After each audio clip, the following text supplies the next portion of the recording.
Here's a couple lead casting molds. This is one of the older ones here older style. Anyway, all my molds I make with clamping screws. Most of them have a 1032, but some of the bigger, heavier ones I'll use a 1/4-20 for whatever reason. And as you can see, I supply them with the screws and with the wrenches to take them out and put them in. But I offer an option, and I make this an option because it takes a little bit of time to make one, to use what I call a speed screw. Now, they'll still fit the same size tool. See, this just looks like a knob right now, no screw. But trust me, it's a screw.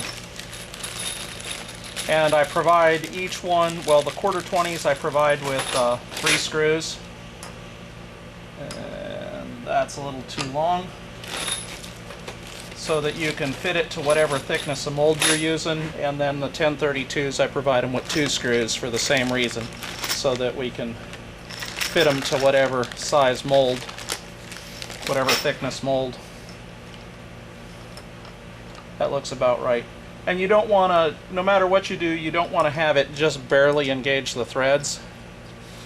You pick whichever screw is the right length to engage most of the threads. In other words, go all the way through or just about all the way through.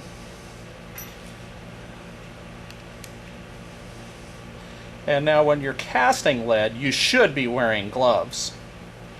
And if you're wearing gloves, you may find that you can put this screw in by hand, snug it up, make your casting, break it loose, open it up, dump your casting out. And the 1032 is basically the same thing, same size knob.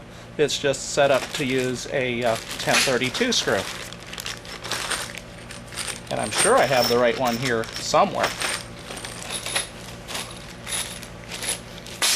Give me a second. Alright, here we go.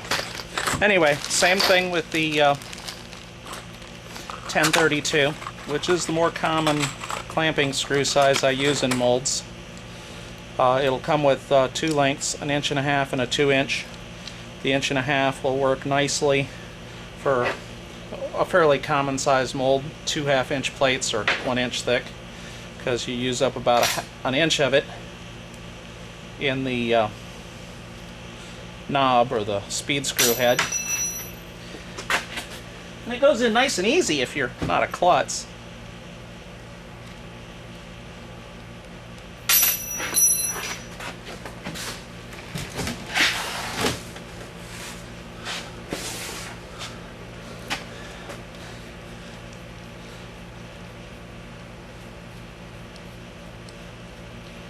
Of course, with any of the speed screws, you want to take the screw in and snug it in the knob, but don't snug it so that it stays with the knob, but don't horse it, because it is aluminum. You could potentially, if you're one of those really strong guys, you could potentially rip the threads out of the knob. But as you can see, it goes in the mold nice and easy, fast, with your gloved hand while you're casting lead. Put it under the pot, use your ladle, what have you. Grab it, dump your casting out. Anyway, that's the whole thing about the speed screw. If you have a lathe, or you know somebody who has one, you can make one of these in about 10-15 minutes. The material's not particularly expensive. If you don't value your time very highly, you could make them for a couple bucks a piece. I sell them for $10 a piece for small quantities, and with a discount for large quantities, just because it takes time to make them.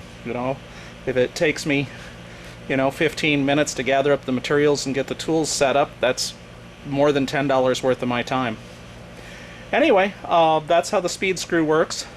They also work on plastic molds, but obviously it wouldn't work very well if, say, there were clamping screws here on the bottom edge. And I do have some molds that are designed with fairly low clamping screws, because I designed them before I came out with the speed screws. And to be honest, I don't really think of the speed screws because I use clamps. but instead of clamping screws. But they're a useful tool, and like I said, I have one customer who uses them for his plastics molds, because it's real easy for him to fit it under the nozzle of his injection machine for his hand injection molds. Whereas big old bar clamps and C-clamps and stuff kind of get in the way. Anyway, that's the whole thing about the speed screws.